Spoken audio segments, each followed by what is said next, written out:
it has not been that easy on a very genuine note in the job market, but my experience and my knowledge has Get into the video, I would like to let you know a little bit about what we will be watching today and a little bit about Alex as well. So, Alex is a fourth year university student at the University of Stirling studying business studies, and he is also a golf player. Not a player as in a proper player, but he plays golf as a hobby, and he has also been a president of the Leap Society as well, and he has also had great visions towards the his not only his future but also ways how students can come up when they come to the UK, and they come for studies or anything else, how they can pave their way to success and getting a better job and having a much and gain more experience and a better position in their career as well. This is what we will be diving deep into in today's video. We have also discussed about sustainability and net zero in this video, so please do stay tuned and watch the video till the end. And also, I would like to give a big thanks to Tag Investment Bankers for sponsoring this video. Thank you so much, and let's get into it. Hi Alex, how are you doing today? Good, thank you. Just come a little light, Oh. if you don't mind. How's your day been? Very good. Just been at university this morning, learning about supply chains. So Supply chain. very interesting. That's nice. Learning about supply chain, that means you must be working somewhere in the supply chain business at the moment. Yes. So I did an internship for about 9 months in Britain, Scotland. Okay. Britain, Scotland is a manufacturing company based in Stirling, and they mainly manufacture Harris Tweed products. Okay. And the company's, got a real sustainable aspect to it. So I've been working there for about 9 months and recently transitioned to a role mainly focused on client engagement and sales. And I'm sure we'll talk about that later on in the podcast. Of course. Just give me a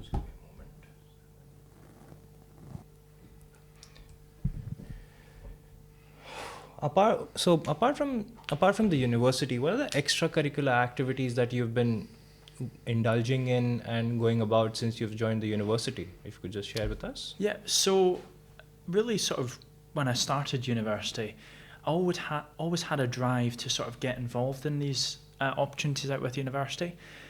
And the first opportunity that came up was called the True Place Consultancy Challenge. So this was just an event over a day, and I got to pitch like a business idea for that specific business challenge. And that was the first activity I really got involved in at university. Since then, I've gone on to do quite a lot of activities. A couple of the main ones have been being the president of the Leap Society over the past sort of year and a half. Also doing an internship at Britain, Scotland, as I mentioned previously, and then being on the board at the International Business Advisory board at the management school. So That's really nice. Could you please share your experience as a board member? I mean, a young person like you and being a member of the board is really appreciating. And so, if you could just give a little insight, how has your experience been on that note? Yeah, so the whole sort of board thing came about through my presidency with Leap. So I ran events mainly focused on bringing CEOs and experienced professionals into the university to sort of pass on their knowledge. And, as part of that, I got appointed onto the International Business Advisory Board. And what that board is there for is to look at the strategic aims of the management school here at the University of Stirling and what strategic sort of activities are going on at the university. So we've got a couple things on at the moment that I'm part of, and it's really great experience to be able to look at that higher level of the university and be able to have a voice in those decisions.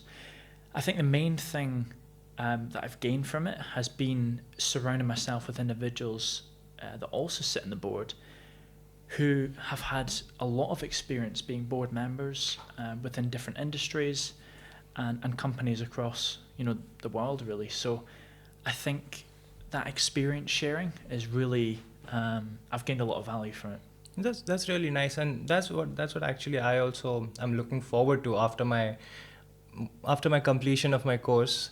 And yes, on a very genuine note, I've been sitting when I was working back in India. I was also one of the members of a senior management, and when I was working as a chief operations officer Fantastic.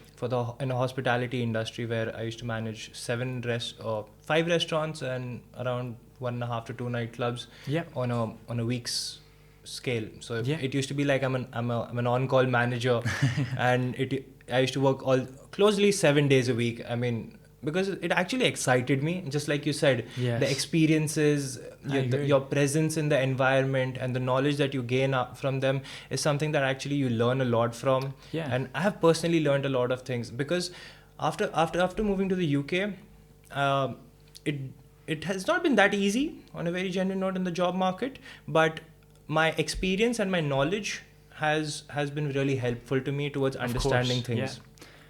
And it also helped me in understanding that how am I supposed to invest my time, and in what particular areas I'm supposed to invest my time as well. And it's really interesting that sort of the last point you mentioned there, in terms of the areas to invest your time.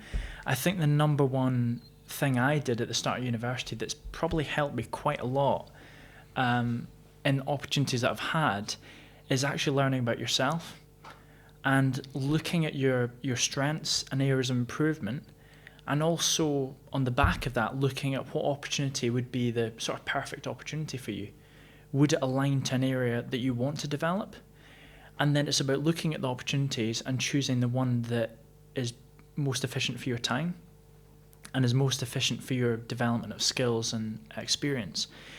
But I think also, a point you mentioned was enjoying the experience.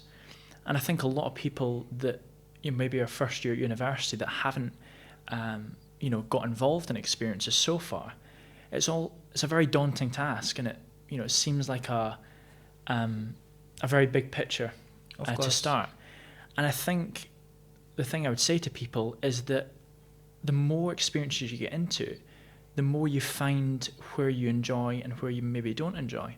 So you're able to sort of tailor your path to, potentially a position, for example, within Britain, Scotland, that you enjoy, that you can create a lot of value and, create a lot of impact. Of course. So it usually provides more clarity. Yeah. To break it down, it actually has provided more clarity as well. That's actually one of the reasons why I have started this podcast as well, because I know I'm a very strong person in the finance industry. I have my financial theories and analytics very clear and straight up. And what I've learned is that in these past years of work experience and the university as well, is that I'm a very analytical person, because of which I'm able to do a more critical analysis. Yeah. I'm able to think about things at the most deepest possible problem that can get to. And because of that, what I have been able to do is that I just don't rely on one particular segment. I see where my strengths are. Where in such case, that I'm a great communicator. Yeah. In the past I've been a debater as well. Yeah. And I can speak. I can talk to people. I can sit and have a chat with someone for like hours and hours, as long as the person wants to, yeah. Because I understand and I can reciprocate on that note, yeah. As well. So, how can you give us a little background about your internship? I mean, you worked as an intern, and then you hopped on. You're working in the supply chain industry. So, if you could just give how did the opportunity come about, and how was your experience? What did you learn from the company? And yeah. What are the skills and experience that you've gained? Yeah, so the opportunity came about. I was on a panel at the University of Stirling. It was mainly focused around sustainability. So I do quite a bit of work in how the next generation can get behind the net zero transition and drive it forward. Because inevitably, experienced leaders that are in positions now, by the time the net zero transition comes around in 2045, a lot of those people will be out of the positions. So where's that, transfer of knowledge and the next generation coming through to drive that? So that's where the opportunity came about. The managing director happened to be sitting in the audience at the time. They must have been maybe slightly impressed with what I was saying. So they reached out to me and I started an internship. The first real thing first task I got as part of the company was carbon accounting. So what carbon accounting is, for people that might not know, essentially allows and is able to measure the whole impact of a business. So it's normally broken down to Scope 1, Scope 2 and Scope 3 emissions. And they outline the indirect and direct emissions that a business has, and also, the supply chain of that business, what is out with the business's control, and what's the impact of that. So it's a really fascinating area within sustainability to work in. And I've been doing that for about 9 months. Sort of as part of that process, I was looking at strategy of the business and how product development and how certain processes could be changed. More recently, I completely changed the CRM system, which is the customer relationship management, and that's increased efficiency and sales within the business already. So, I've really built up a diverse range of skills being part of such experience. And I think also starting with a smaller business, you're able to get on hands-on experience with the managing director, learn from the full context of the business. And I think having that experience before you then go into a really large organization, I believe is very important, because you understand the full picture. Of course, I mean, like they say that you need to understand how to sow the seeds before you understand how the tree grows. Yeah. That's the reason. And I agree with you.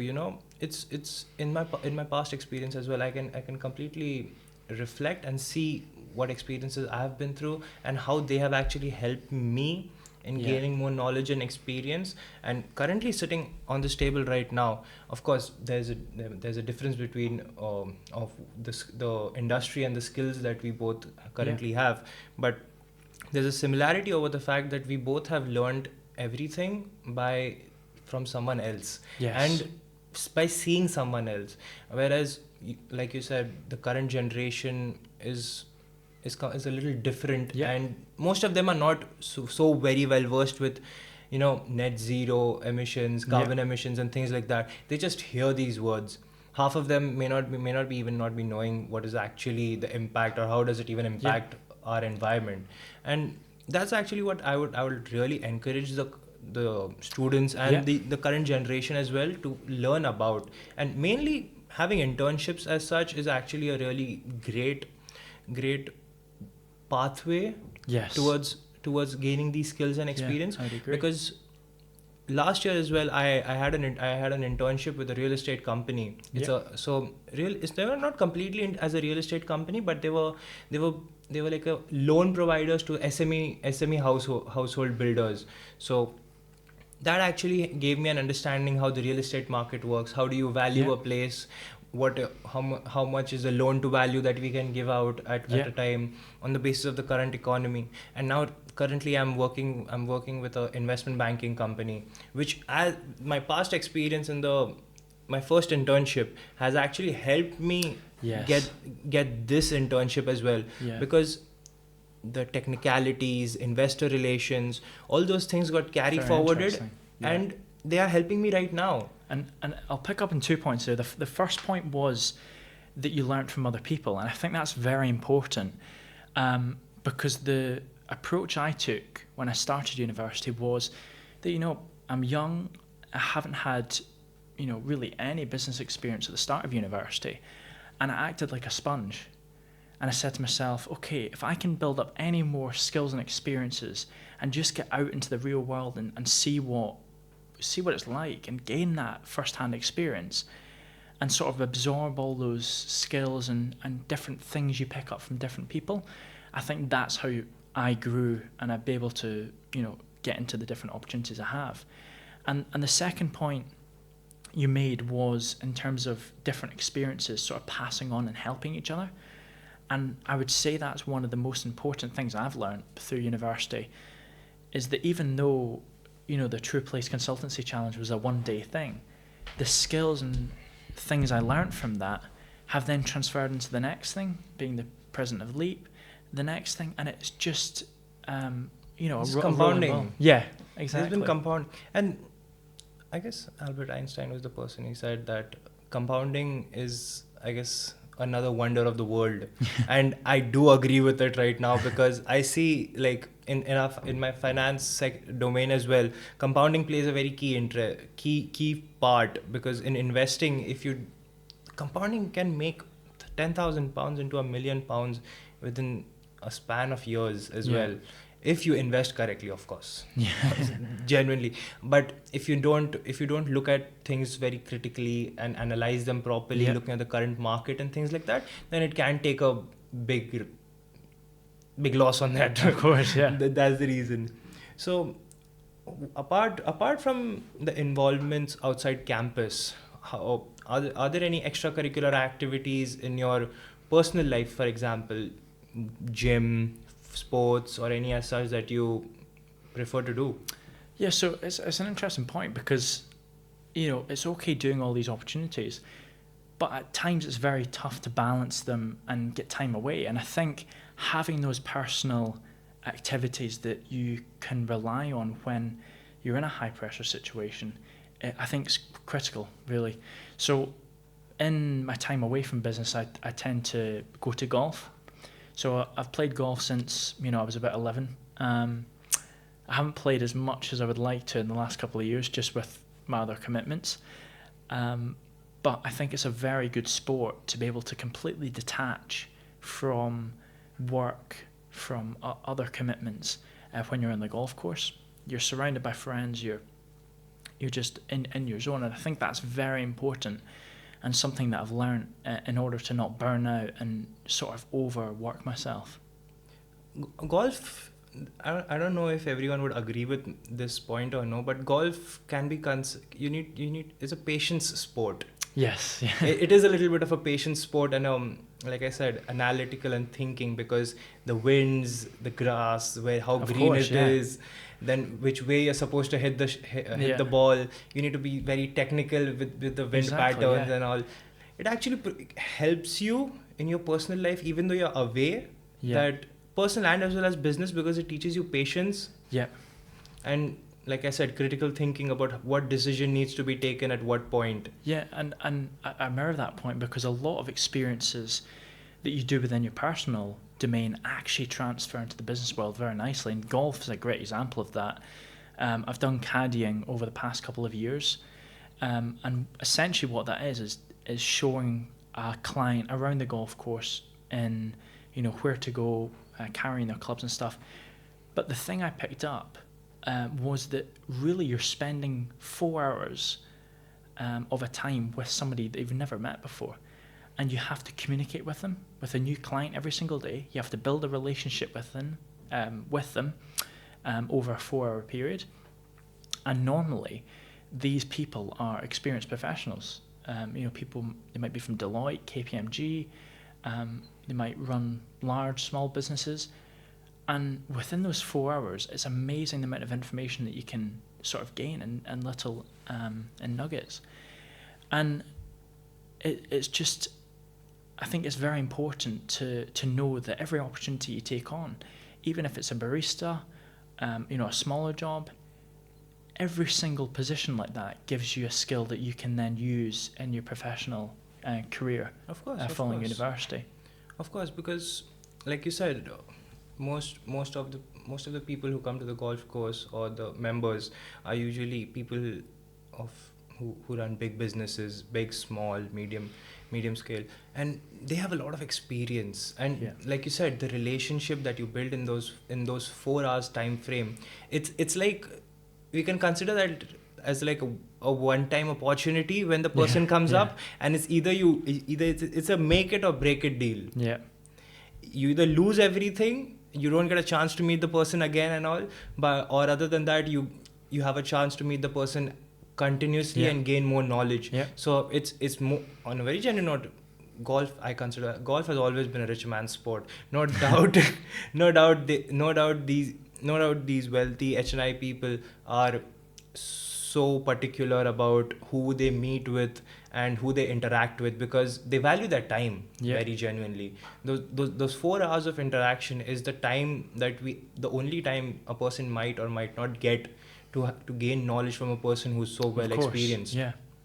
And it actually, I personally I am in the future looking to playing golf as well, you know, Yeah. because I've been a sports person myself. I've been playing Yeah. football. I've been playing cricket, badminton. I've Yeah. played a lot of sports because my school pushed more on sports as well Yeah. for us. So we've been on sports, football, basketball, cricket, badminton, Yeah. track and field events. So because of those things, I have my very true Yeah. love for sports as well, and they have. It's been a great time because, like you said, you need some time away from business and for Yeah. yourself as It's well. very important. Yeah, and I consider sports as the place where I would love to be, Yeah. and that's really great. I It came to my understanding that you met the first minister of Scotland Yeah. So in the month of January, if I'm not wrong. yeah. So back in January, another sort of external experience I'm part of is a YLAG group. So it stands for Youth Led Action Group. And what we do is look at the rural communities in Scotland and outline key areas of improvement, areas of action within those specific areas related to transport, employment, sustainability. And within the Scottish Parliament visit, we outlined 10 key principles that we were going to take forward and present to them. So we presented these principles to the First Minister and the full cabinet, which is quite a rare experience to, meet, the full cabinet and First Minister firsthand. But I think it was a great opportunity to put the youth voice behind some of the opportunities that are most crucial to Scotland's development as a full sort of country. And I think it was very, inspiring to see the First Minister and other cabinet members really value the youth point of view, especially when it comes to net zero and the area I mainly work within. And I think they mirrored my point in terms of the next generation being behind the transition to net zero and the importance of that, and the steps they were taking as a government to make sure that's a seamless process. Yeah, that's really great, I must say, meeting the First Minister and giving, even on a very genuine note, for me, meeting the First Minister would be something really great. But you are a person who pitched something to that to the First Minister of Scotland, and I really appreciate that. That's something really great that you've done, I must say. Yeah, it was great experience, and the whole YLAG sort of group is it's full of young people that are passionate about sustainability and passionate about making a difference. So, it's great to be part of that group and deliver these principles to the government. Were you tensed or worried when you first met him? Yes, it was. So the first time I met him, he was doing his opening speech, and he gave an opportunity for people to ask questions. So I thought to myself, when am I ever going to ask a question to the First Minister? So I asked about sort of the net zero transition and how young people can get behind it. So then I met him and sort of talked about the 10 principles. But I think, he's a very humble person. You always see him in the newspaper and stuff like that. Of course. But actually speaking to him firsthand, it's a very different, experience to what you normally expect. It was a couple of days back. I came through an article, and just because you're in the net, you work with the net zero things and side of the business. An article came up where it said that Scotland has produced so much energy that we can sustain for 2 years without any worries. They can provide that much electricity and gas towards the residents in Scotland. But there are still a lot of places where students or immigrants or every resident in Scotland is facing issues regarding the increasing gas and electricity prices. So what is your view on that? How would the country be beneficial in these coming years regarding that note, considering that the prices are still increasing? I mean, obviously considering inflation as the main key factor of everything, but how do you see the coming years in that note? To sort of, from my initial knowledge within that area, I don't work specifically within that area, but the UK was one of the only countries not to cap the energy expense sort of bill. So a lot of other countries, the energy prices for households is a lot lower, and that's why you're seeing increased prices within the households. But on the contrary, businesses seeing much higher profitability within the energy and sort of oil and gas sector. I think there's always going to be a need for oil and gas. I think within sustainability anyway, you're never in the next sort of couple of decades really going to be able to cut off oil and gas, because it's such a important industry to Scotland and to the UK. But I think renewable energy projects, especially up in the northern parts of Scotland and Orkney, I visited last year actually, looking at sort of wave energy and offshore projects there, and that is one of the leading sort of areas in Scotland that are leading the renewable energy area. So when you talk about a large proportion of that being renewable energy, I think the main barrier to using that energy and bringing it into the household is the infrastructure needed. And there's lots of talks about air source heat pumps, solar panels, but at the end of the day, that costs money.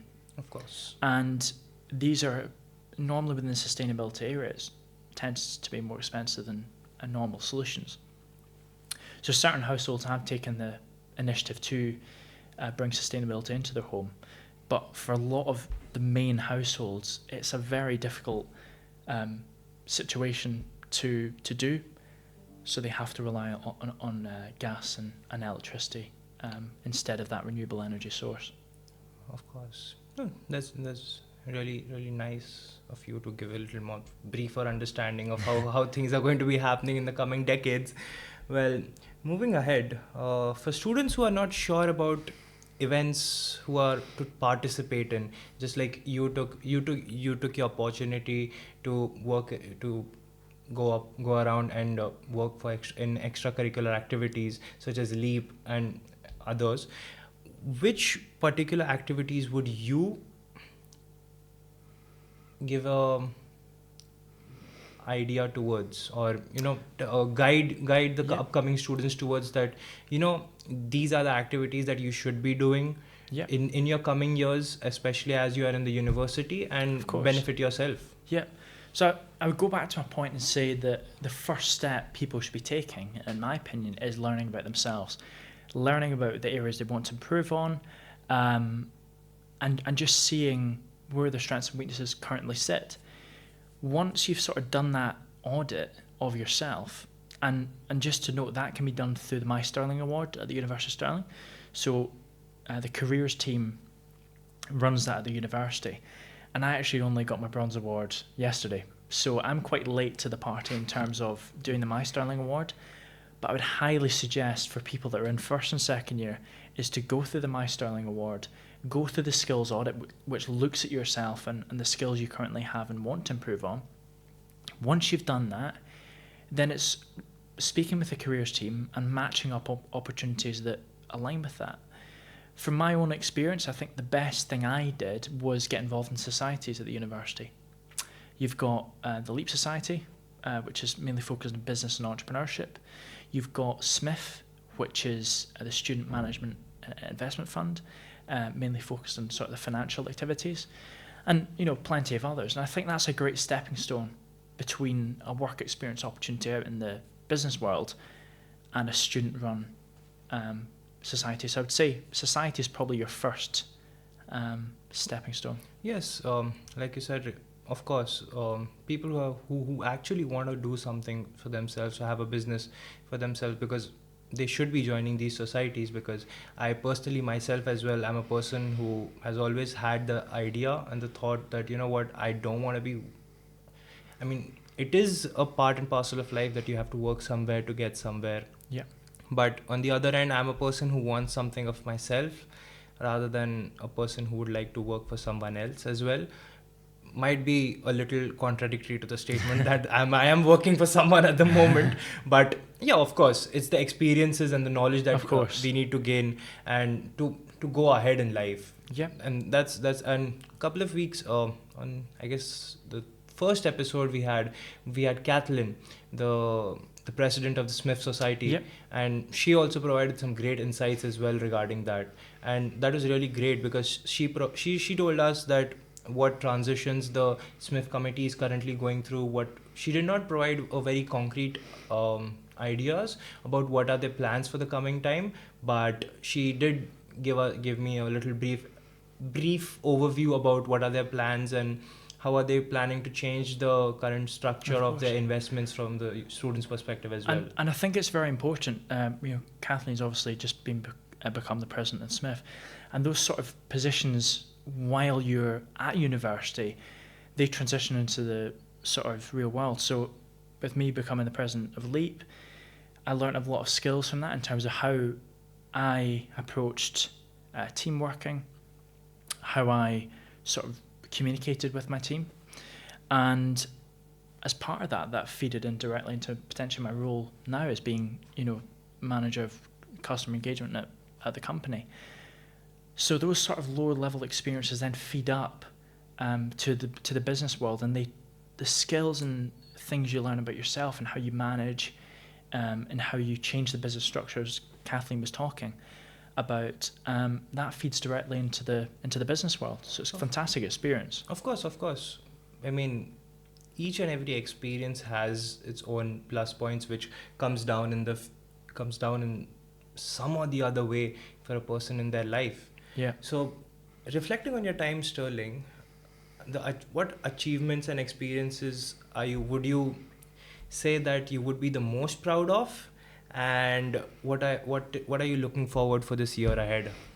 I mean, I won't be taking much of your time, understanding you're on a time constraint at the moment, and yeah, but this would be my last question, very genuinely. So, how does your year ahead look like now? So I'd say that the experience I've been most proud of is probably getting on the International Business Advisory Board.